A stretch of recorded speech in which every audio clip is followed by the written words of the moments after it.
Hello, folks. Welcome to the course on evaluating India's foreign policy. This is Module 1. In this module, we discuss the evolution and imperatives for India's foreign policy choices since independence. Before we begin, let me share something about myself. My name is Rishabh Jhol, yeah, and this is me without the beard. So I used to run a policy consulting firm called Political Activism Policy Action. Through this firm, I used to provide research and advisory support to members of parliament, both Lok Sabha and Rajya Sabha, for non-Indian audiences, the lower and the upper house of Indian parliament. Other than that, I have participated in the Kautilya Fellows program of the India Foundation. I've been on a world governance expedition organized by Vision India Foundation to Israel, and I am also a Citizen for Public Leadership Fellow. The reason I highlight this is because I've been in the close circles of think tanks that are both left and right leaning, so that through this module I can provide you as unbiased opinion as possible. Before we dive in, I just wanted to acknowledge Dr. S. Jayashankar. In creation of this module, I have tried my best to include all the relevant information, but majority of the information that I'm presenting has come from some of the speeches that I've heard of Dr. S. Jayashankar. These are both his public speeches, lectures, interviews, articles that he's written, research papers that he's written, as well as I've been fortunate enough to participate in some private sessions where he's shared some of his opinion, and I've tried to incorporate as much as possible through this course. So a bit about Dr. S. Jayashankar. He's the current Minister of External Affairs. He served as a Foreign Secretary, but most notably, I think he was one very important member of the team that led the civil nuclear deal between India and the US. So he has close proximities both to the previous Manmohan Singh government as well as currently in the current regime. He's the External Affairs Minister. Um, so again, very erudite guy, very smart guy, and I will try to present his arguments through this module. So, where we are currently, where India finds itself, so there is unprecedented change, and I think there are four key areas that affect the change that we see currently. So, one is geopolitical transformation. We are seeing a rise of nativism. So we have Brexit, we have America First policy, we have the rise of China and the strategic posturing that China is doing. We also see the re-emergence of old kingdom powers like Russia and Turkey. And Middle East has been in flux with crisis in Syria. And I think what people are also looking at is going forward, there is Africa, which is now moving from a continent that many people had written off, is becoming now a continent of hope. Other than that, there is technological revolution. There are fears about data colonization. There is argument that Yuval Noah Harari makes that the technology will lead us to a useless class of people, which essentially means that technology will advance in such a way that we will not require as many people to be of productive use for the functioning of the society and the economy. So, what does that entail? Um, there are arguments related to universal basic income. So, we'll delve into all of that. The third and probably one of the most pressing challenges is the climate change. So, world is becoming uninhabitable, and there's also this thing about the opening of Arctic Passage because of global warming, and finally what all of us have been seeing is COVID-19 that is leading to so many changes.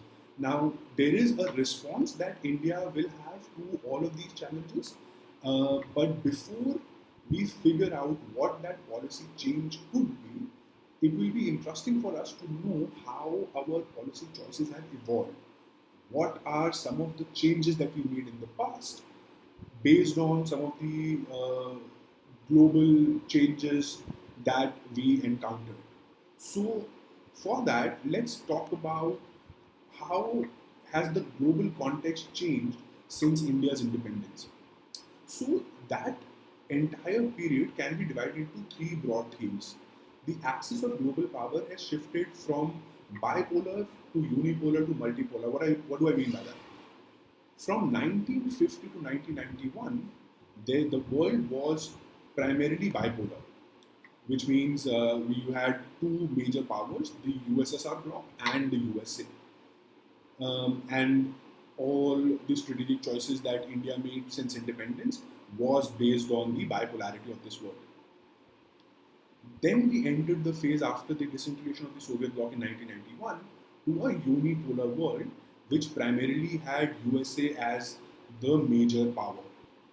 And since 2008, after the financial crisis, what we are currently seeing is a multipolar world wherein USA continues to remain one of the leading powers, but then you also have a major power in China, and more broadly the BRICS company, where you have growth in Brazil, a rise in India, and also we are seeing that there is a re-emergence and reinvigoration in EU led by France and Germany. So, how has India's policy evolved in this context? Now, this seems like a very busy slide, but this is created in a way to give you a framework. This is almost like your money slide where you put it on your desk just to get everything in gist of what's happening. So India's policy has evolved based on the global context, and the evolution of India's policy can be divided into 6 phases.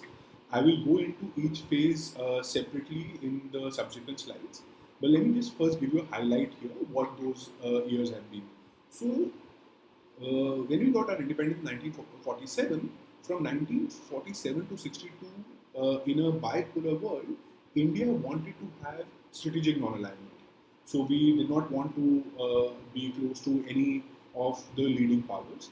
1962, with the war with China, and 1965 with the war with Pakistan, there was a need for us to align with one of the powers, and we chose to align with USSR. It wasn't a complete alignment, but I think we made slight tilt towards USSR. Now, 1971 to 1999, 91 was 71 to 91 was the period of regional assertion for us, wherein it started with 1971, the war for the independence of Bangladesh, and then as it moved forward, we saw in 1989 to 91 the disintegration of the Soviet bloc and the balance of payment crisis in India. So that was a time when we were kind of were working a lot in our region, but at the same time realizing that the world around us was changing. So from 91 to 98, it was primarily a unipolar world with USA. And in that, we decided to go for pragmatic autonomy, which meant that there was the need for us to get nuclear, become a nuclear power, and US wasn't in favor and they imposed sanctions when we did the nuclear test, and but we went ahead with it anyway, and that was the reason because it was very important for us to do so. 1998 to 2014 is where we are moving towards multipolarity in a global context. So from US, China, like I mentioned before, the rise of Russia as an important strategic world player. In that, our foreign policy stance has been that we want to be a balancing power, looking at our strategic interests with each country and how can we move forward. Since 2014, the global context is now clearly multipolar. Um, there is USA, BRICS, EU as three big axes of power, and the problem that we are seeing since 2016, 2017 is that there is a focus on regionalism, there is a focus on nativism. So this requires us to focus a lot on an energetic engagement with each partner and have very separate dealings with them. So yeah, now in the subsequent slides, I will go one by one, but let's take a break here and going forward, we will move ahead. Thank you.